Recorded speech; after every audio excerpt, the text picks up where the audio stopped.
I still remember the day I got the call. My hands were shaking before I even picked up. "Is this really happening?" I whispered into the phone.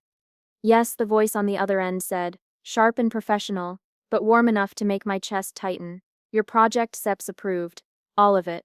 Every single detail." I sank into the chair. The world went silent for a second. Then I laughed. A short, breathless laugh. I had worked for this moment. Years of sleepless nights, of staring at blank screens, of throwing away drafts that weren't perfect enough. Every sacrifice finally made sense. I remember Richard walking in later that morning, leaning casually against my desk. His eyes glinted.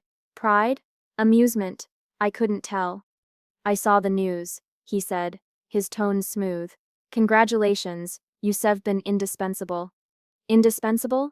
I repeated, laughing softly, unsure if he was joking. He smirked. "The backbone of this company, actually." Backbone. The word echoed in my mind. For the first time I felt seen, not just noticed, not just tolerated. I mattered. My parents, of course, were ecstatic. Mom cried a little, said she always knew I had it in me. Dad gave me one of those proud nods that made me feel like I could lift the world. That evening, Maya came over. She refused to let me celebrate alone. "You're not eating that sad desk lunch tonight," she said, dragging me to her car. "We're doing this right. You earned it." The dinner was small, nothing fancy, just two friends, good food, laughter, but in that moment, it felt massive. I told her every embarrassing detail about the approval call. We laughed until our stomachs hurt. "You've got that spark, you know," she said at one point, her eyes serious. "Don't let anyone dim it." "Not Richard. Not anyone." I nodded, sipping my wine. I thought I understood her warning, but I didn't. Not yet. Later, I went back to my apartment and spread the contract on my desk. My hands lingered on the paper. I felt powerful. I felt invincible.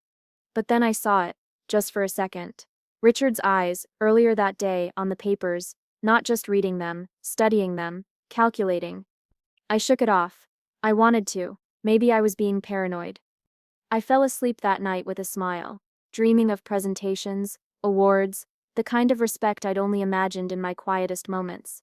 The next morning, though, something nagged at me, a faint tension I couldn't name. I brushed it aside, telling myself I was overthinking. Richard had always been intense. That was all. At work, my colleagues were buzzing. Everyone wanted a piece of the celebration. Richard called me into his office, his smile wide, but something in his posture made my stomach twist. "Your work is exceptional," he said, gesturing to the contract on my desk. "Everyone's talking about it. You've set a new standard here." "Thank you," I said, heart pounding. I I just wanted to make it right." He nodded slowly. "And you did. Perfectly." He left the office, and I sank back into my chair. My eyes fell on the contract again. That feeling returned, the flicker of calculation I'd seen in his eyes. My chest tightened. I shook my head. I had worked too hard to let doubts creep in now. Not today. Today was mine. Maya called later, checking in. "So," she asked, "how does it feel?" "Like I'm finally here," I said. Like everything I've done actually mattered. She laughed softly. "Good, hold on to that feeling. But, watch your back, okay? Just a friend giving advice." I rolled my eyes but smiled. Always Maya. That night, I walked home slowly, savoring the victory. Streetlights flickered, painting the sidewalks gold. I imagined the applause, the recognition, the doors finally opening. I didn't notice Richard's name flashing in my inbox until I got home. "Great work today," his email began. "But we need to discuss some adjustments."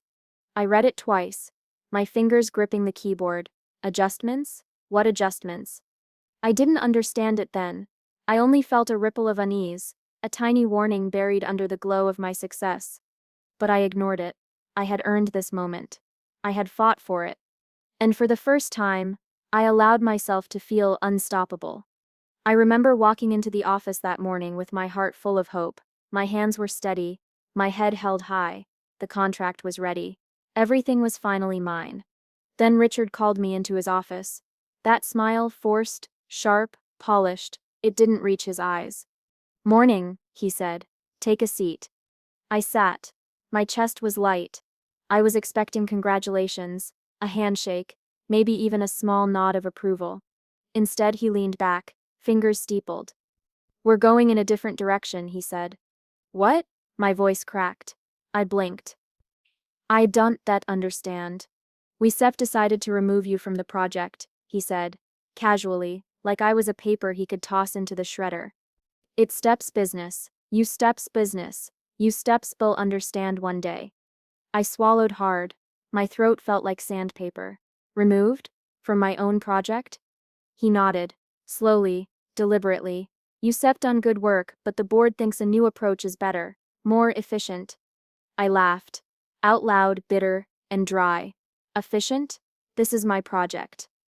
My idea, my nights, my sacrifices, my everything." His expression didn't change.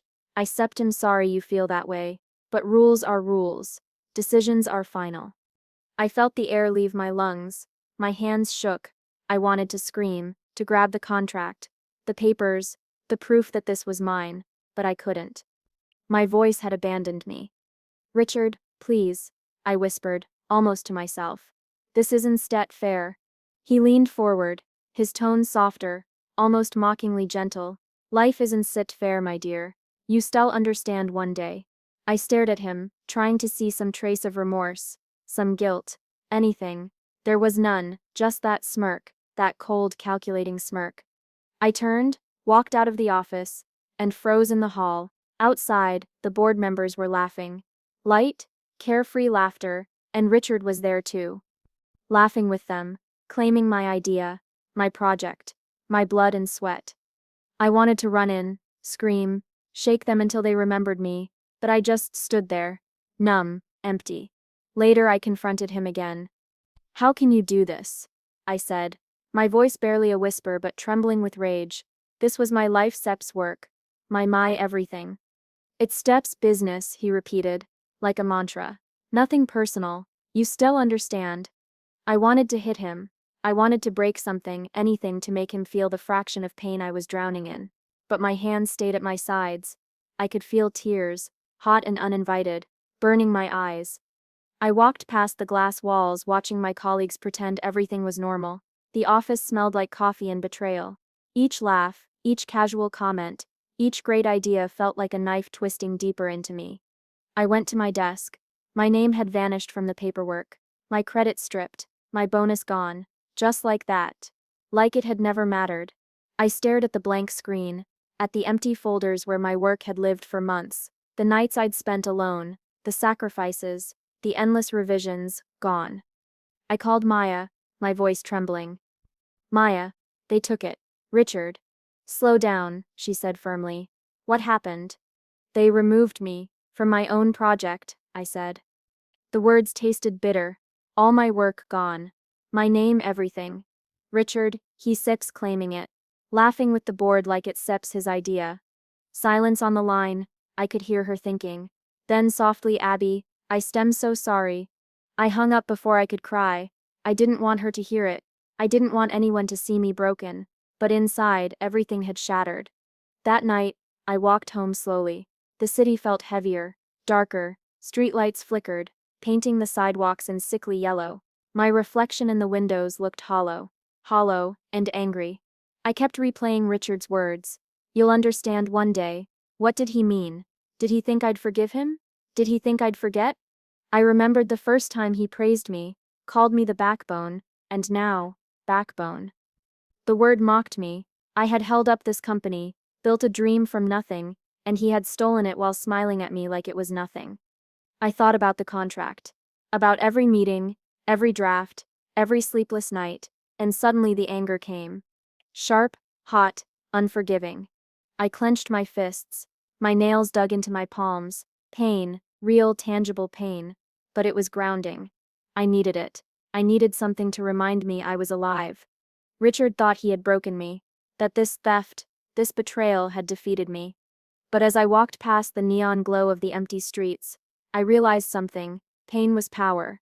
Anger was fuel. And Richard, he had just lit the fire. I whispered to myself. Bitter but resolute.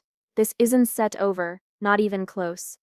The night air felt cold on my face. My footsteps echoed in the empty streets.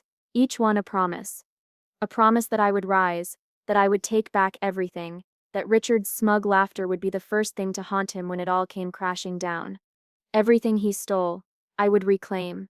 And this time he wouldn't be able to call it business. Days blurred into nights. Or maybe it was nights into days. I couldn't tell anymore. The world had lost its color. My apartment felt smaller with every passing hour, the walls closing in, mocking me. I avoided my phone. Calls from my parents went straight to voicemail. Texts from friends? Deleted unread. I couldn't face anyone, not Maya, not anyone. One evening, the smell of something warm broke the silence. Maya. She was standing at my door with a small bag of takeout, worry written all over her face. Abby, she said softly. Please. You need to eat. You can just disappear. I shook my head, letting the silence do my talking. She stepped inside anyway. I know you star angry. I know you star hurt, but shutting everyone out is instead going to fix this. You star not broken, Abby. You star just trapped in this moment. I laughed, bitter and empty. Trapped?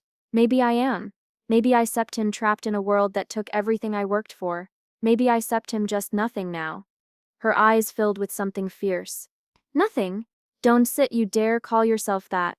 You sit fire, Abby. Fire doesn't sit die, not like this.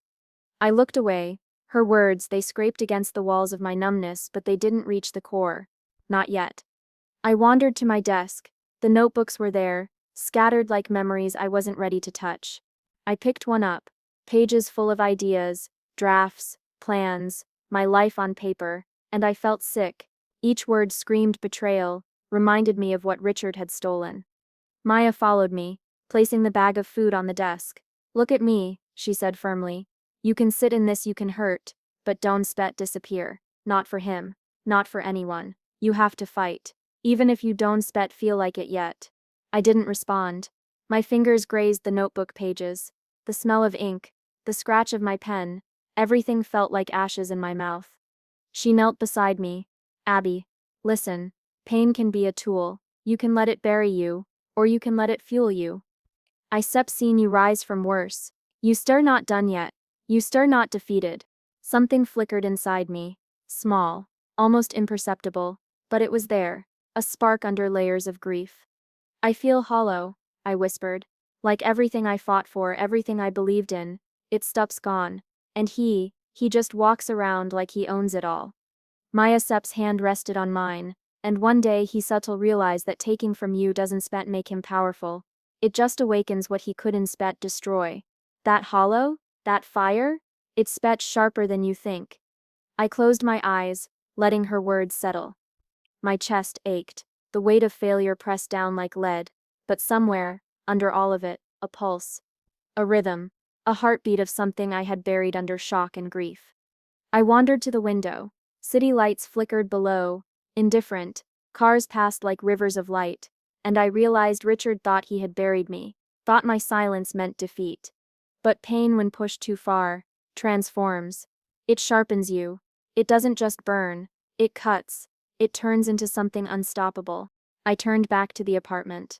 The notebooks, the drafts, the ideas, they weren't gone, they were mine, and even in my hollow broken state, I could feel them calling me back to life. Maya watched me quietly, her presence steady. You are going to be okay, she said softly. I don't care how long it takes, but you are be okay, and when the time comes, you are be stronger than you are ever been. I nodded slowly, letting her words sink in, not fully believing them yet, but letting them linger, a seed planted in the rubble of my despair. For the first time in days I ate. Not much, just a few bites, but it was enough. Enough to remind me that I was still here, still alive, still capable. Maya smiled, relieved, and left me to my thoughts. Alone, but not entirely. Not anymore. I sank into my chair, staring at the scattered notebooks. The fire inside me flickered, hesitant, but it was there, waiting, watching, ready. Richard had stolen the project, the credit, the recognition, but he hadn't stolen me. Not completely. And one day he would see that the silence after the storm wasn't emptiness.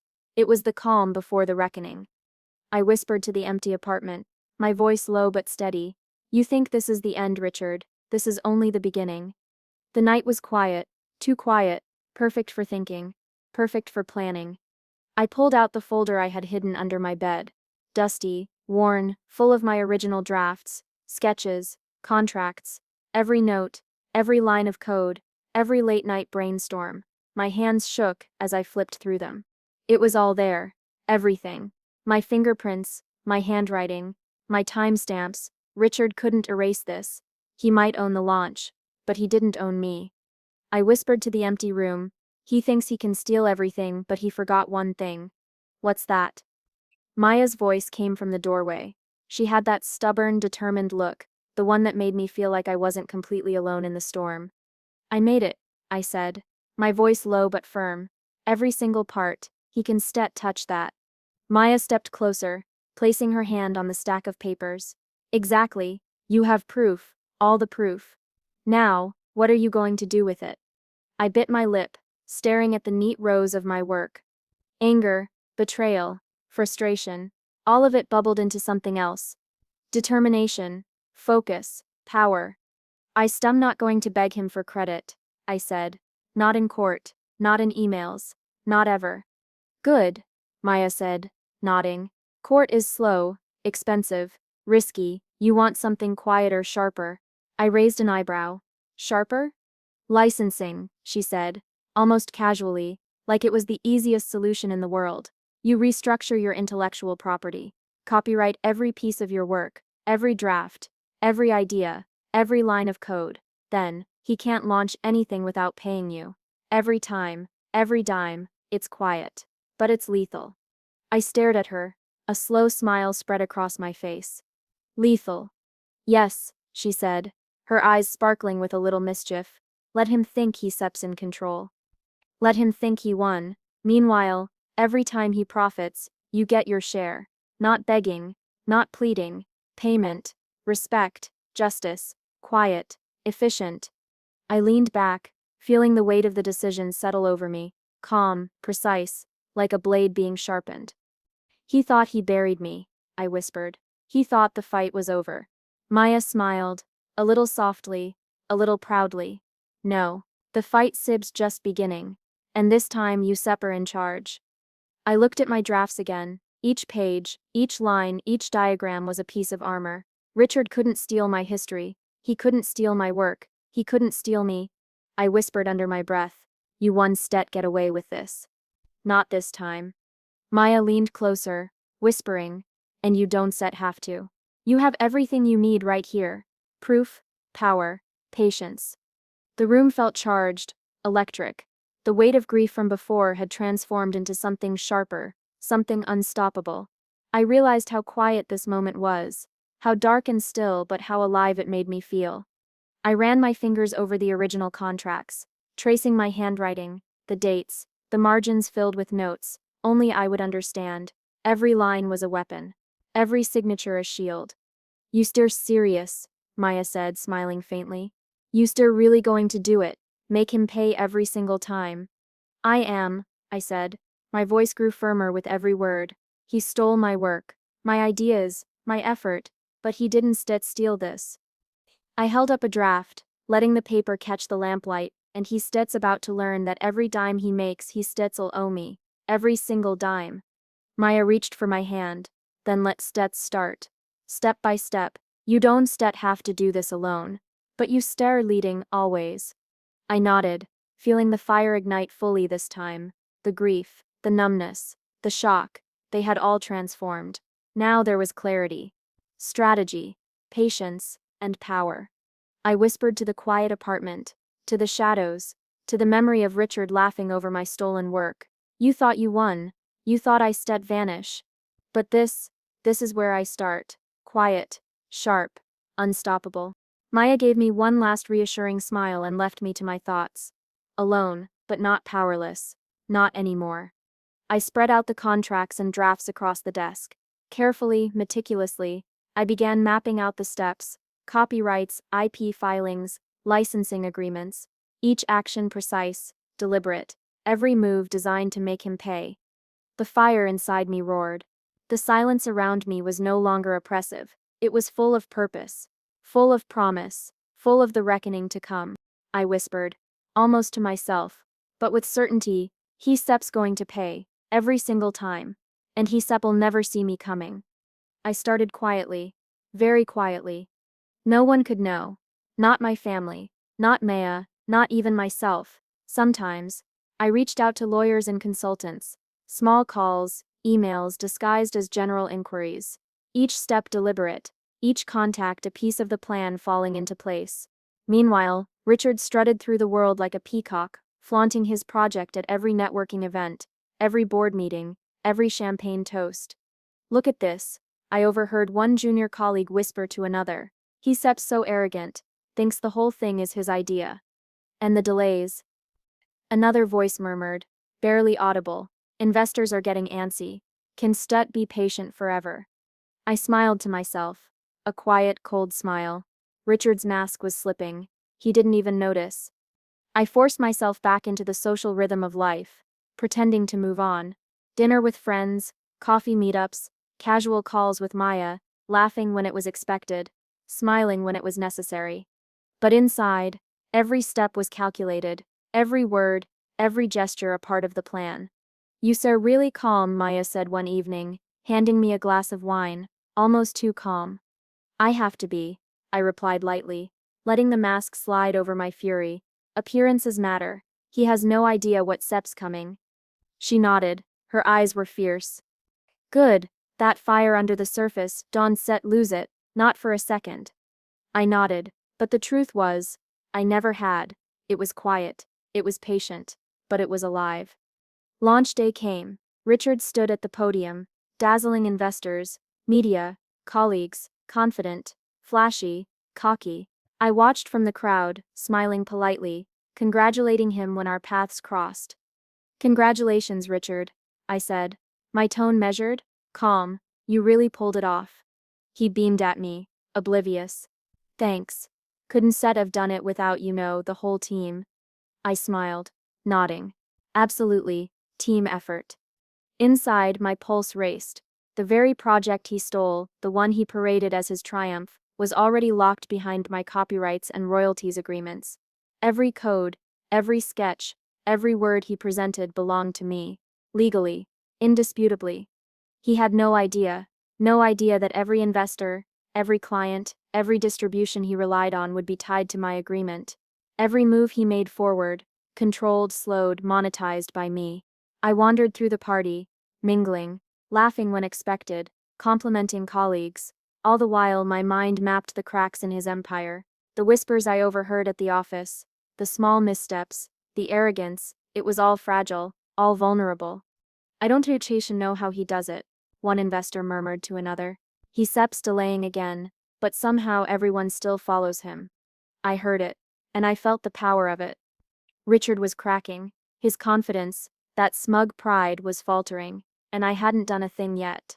Maya appeared at my side, a quiet presence. "Soon," she whispered. "Very soon." I nodded, letting the words sink in.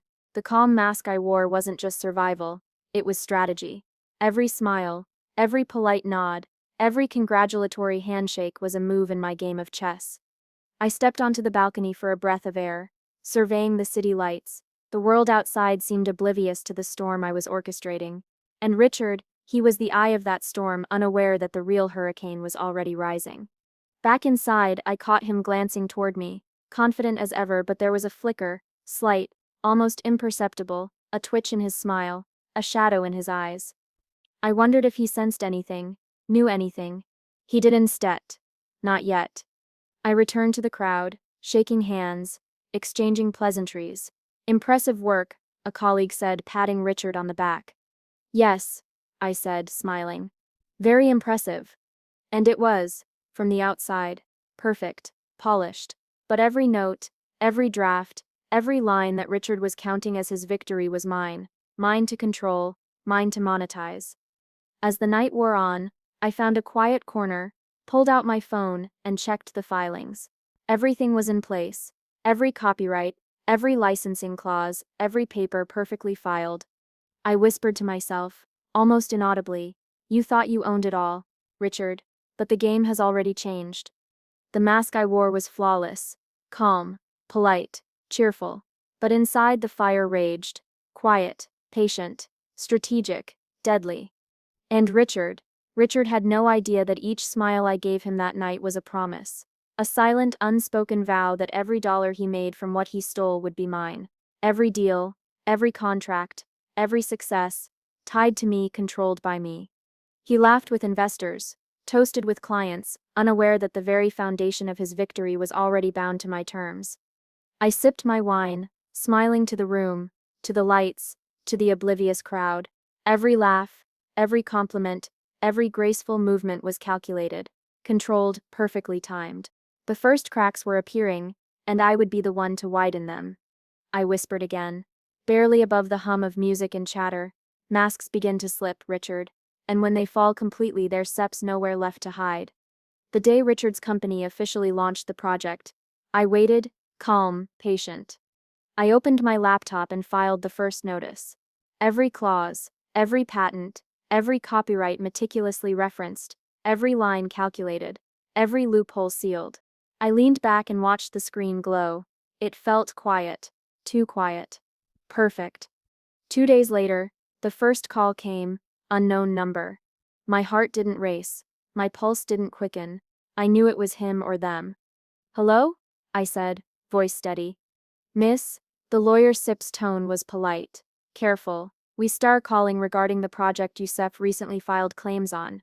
Perhaps we can discuss a resolution. I smiled, cold, almost imperceptibly. Resolution? What kind of resolution? Well, a settlement maybe. We sit like to avoid legal complications. Complications? I echoed, my voice sharp. You mean the complications caused by stealing my work? There was a pause. I could almost hear the scrambling on the other end. I see your point, the lawyer said finally. Let's maybe consider options. Can we? No, I said, cutting him off. Not an option, not a choice. You launch, you pay. Every sale, every license, every investor deal, nothing else matters. The call ended abruptly. I smiled and leaned back in my chair, calm, controlled. A few days later, the calls multiplied. First polite, then anxious, then desperate. Miss, the voice on the phone began again. We stirred her, realizing the complications here. Could we, perhaps, discuss terms? I laughed softly, cold, almost imperceptible. The terms are already clear. You pay me every time you make a dime. No exceptions. Silence, then a shuffling of papers. We did instead anticipate your filings. Anticipate?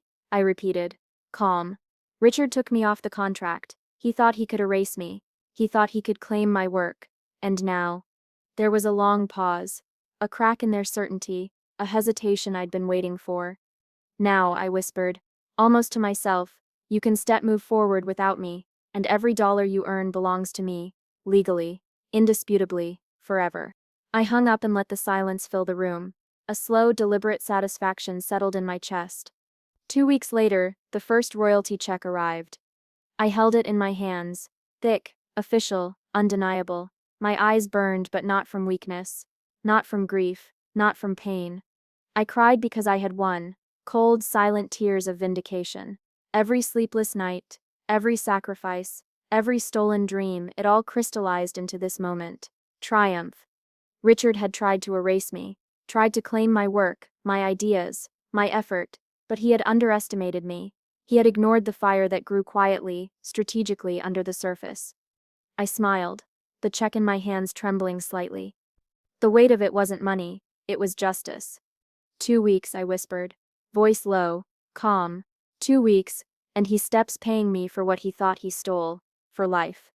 The calls didn't stop, they escalated.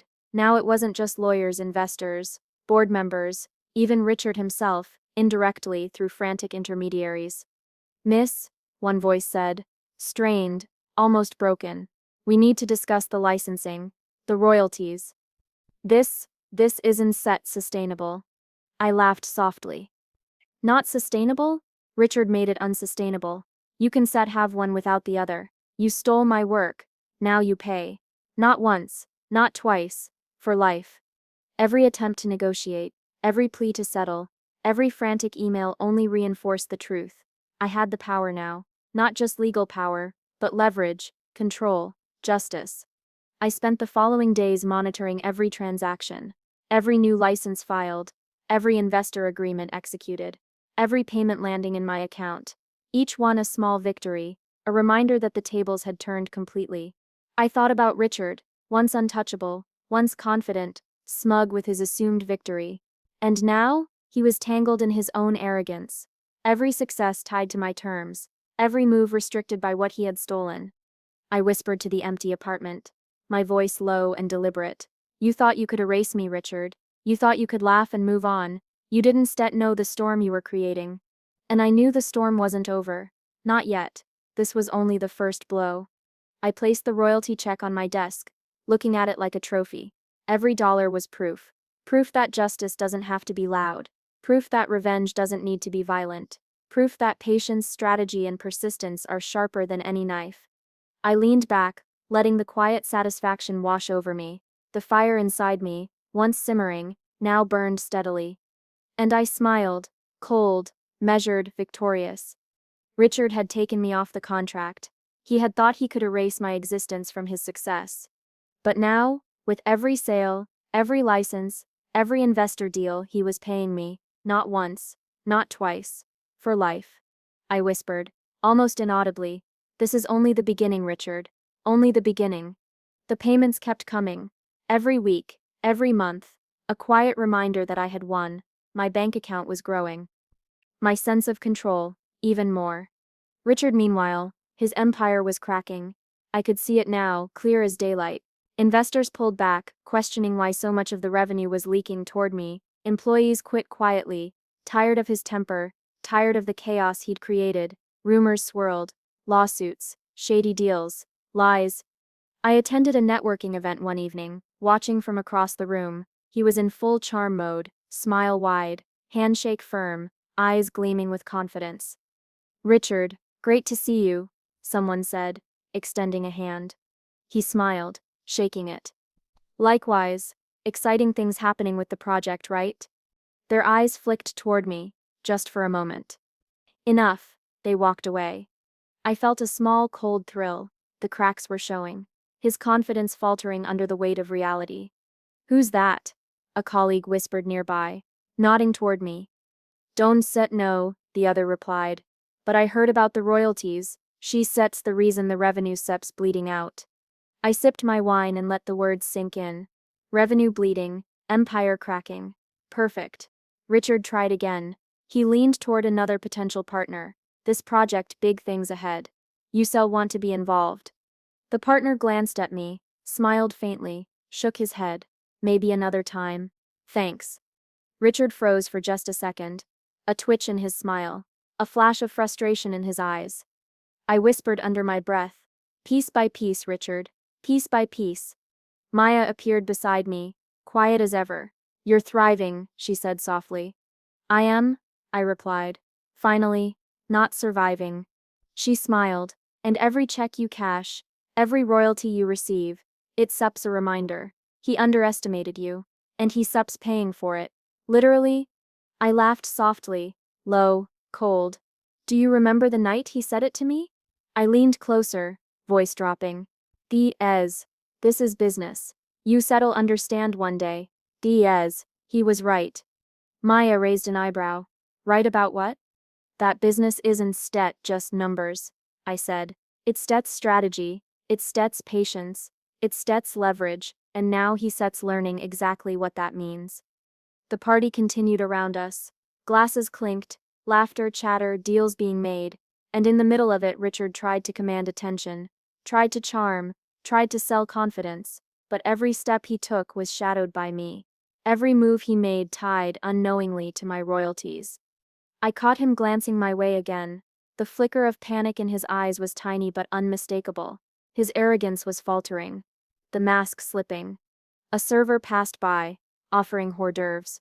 I took one, casually, enjoying the scene, every failed handshake, every diverted glance, every hesitant step of his. It was all my victory, silent, patient, unstoppable. "Do you feel satisfied?" Maya asked, watching the unfolding scene. "Cold satisfaction," I said, letting a small smile tug at my lips, not gloating, not revenge for the sake of revenge, just proof that I wasn't set erased, that I wasn't set wronged without consequence. The night dragged on.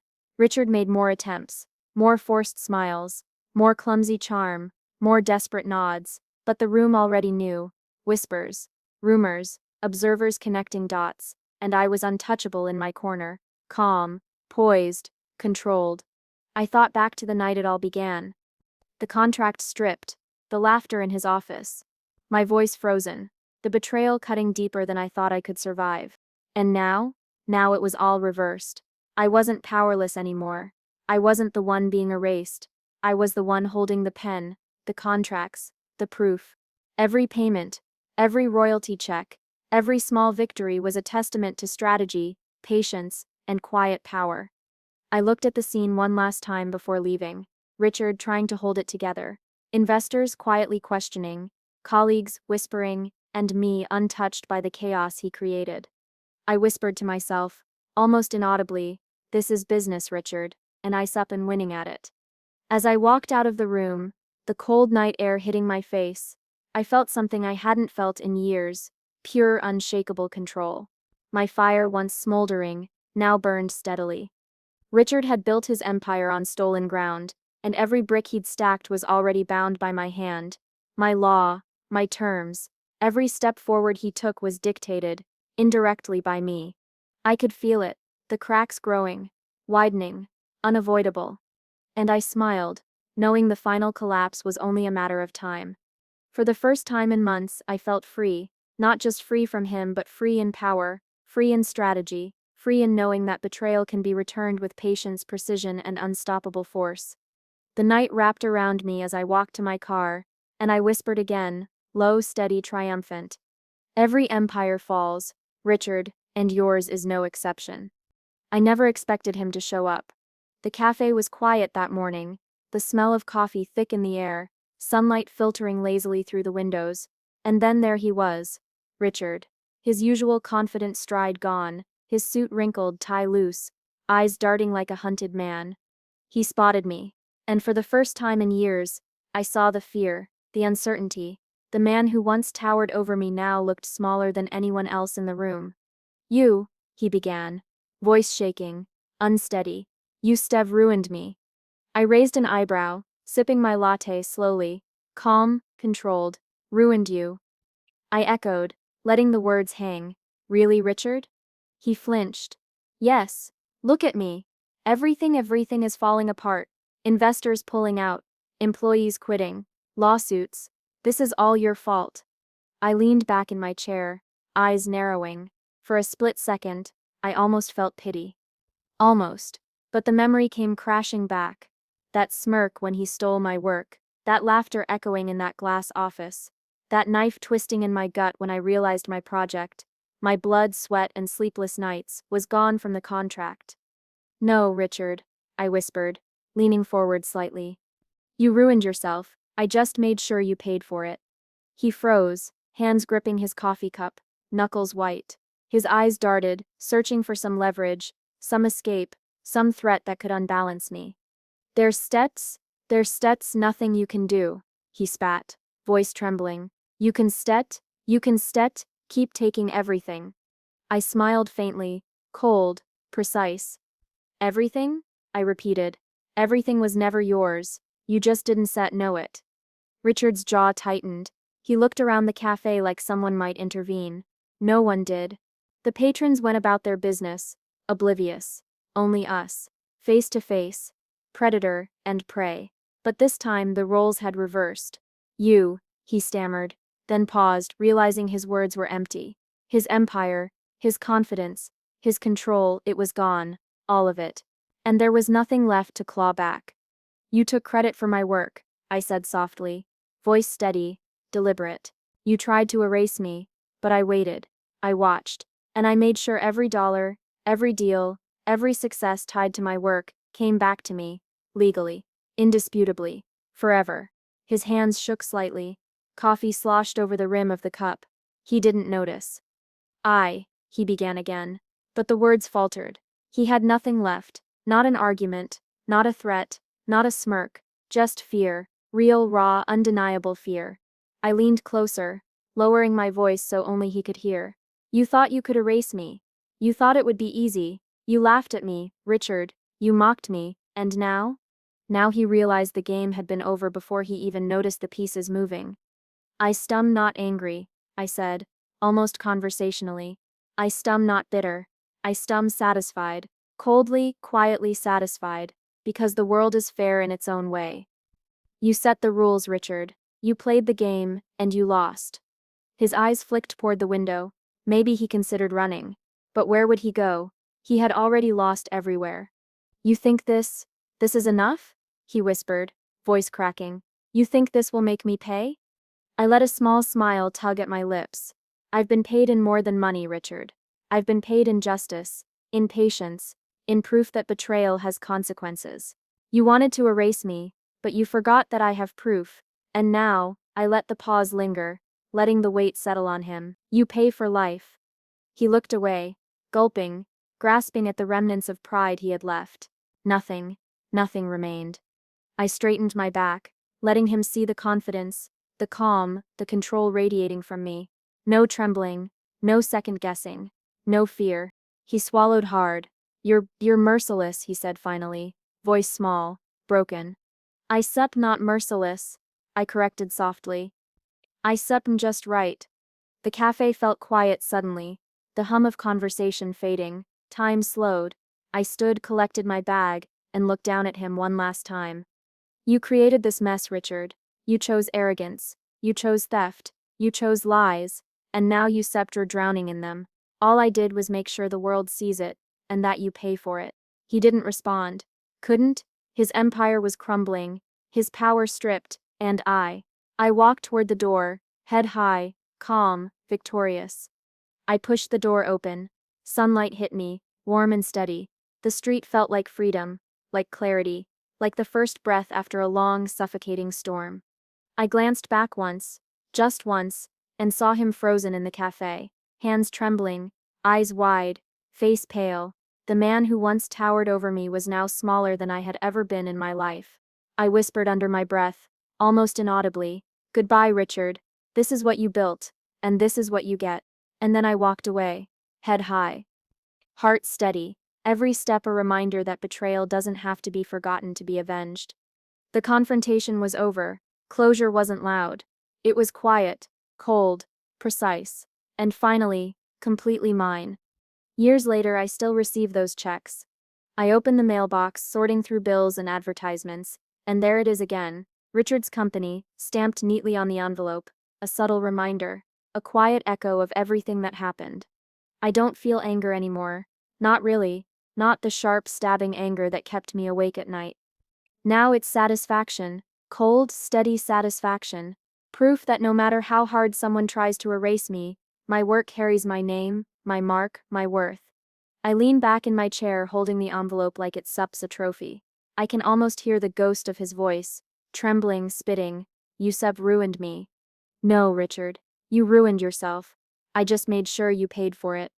I laugh softly, shaking my head. It wasn't loud. It wasn't dramatic. Just quiet, steady, unrelenting, like the tide. Every check, every deposit, every payment, it's poetic justice in motion. I founded my own company years ago, small at first, humble beginnings, but the foundation was solid, built with my work, my integrity, my vision, and I gave chances to young dreamers like me, people who believed in ideas, in potential, in themselves, people who needed someone to see them, like someone finally saw me. "Mom, do you think I can really do this?" A young intern asked one afternoon, eyes wide, trembling with uncertainty. "You already can," I said, handing her a notepad. "The question is whether you steer willing to put in the work to prove it. Everything else will follow." I watched her nod, scribbling furiously. That moment felt better than any royalty check. But then I opened my mailbox again, and there it was. Another payment. Richard's name on it. My revenge, silent and precise, fueling not only my success but theirs. Some mornings I catch myself smiling at the simplicity of it. He took me off the contract. He laughed. He assumed I'd be erased. But each time I deposit that check, I remember the long nights, the stolen credit, the knife twisting in my chest, and I feel triumphant. Not in violence, not in anger, but in proof. Do you ever think about him? Maya asked once, casually as we sipped coffee in my office. Sometimes, I admitted, but it's not about him anymore. It's about the work, the legacy, the people Seps helped. Every time I see that check, I smile, not at him but at the fact that justice doesn't have to scream. It just needs to be precise, patient, and unstoppable. She smiled. You did it quietly, elegantly. Exactly, I said. It was instead about making him suffer publicly. It was about reclaiming what steps mine, protecting what I built, making sure he pays for what he stole, forever. Years have passed. I watch my company grow, guiding it carefully, shaping it with the vision I always had. Young dreamers come in, nervous but hopeful, and I see myself in them. I give them a chance. I didn't always get, and in the quiet moments I remember the path I walked to get here, betrayal, loss, pain, but also strategy, patience, and eventual triumph. Every royalty check is more than money. It's proof that someone tried to erase me. Proof that my ideas, my work, my vision, my life can't be stolen. Proof that persistence, patience, and precision can outlast arrogance, theft, and betrayal. Sometimes I sit in my office, staring at the city skyline, envelope in hand, and whisper to myself, you thought you could erase me, Richard. But you can sit, not ever. And now, for life, you fund my success. I lean back in my chair and let a soft laugh escape. Not bitter, not cruel, just content. Poetic justice isn't always loud. Sometimes it's subtle, sometimes it's quiet, methodical, unstoppable, and mine was all of that. I close the envelope and set it on my desk. Another day, another reminder, another victory. Not loud, not dramatic, just steady, constant, and completely mine. Richard took me off the contract. He laughed at me, he assumed I would crumble. But every day, every month, every year, he pays for the arrogance that tried to erase me. And I still standing, still thriving, still building, smile quietly, letting the power of patience, strategy, and justice wash over me. For life, he funds my success. And that is the sweetest justice I could have ever asked for.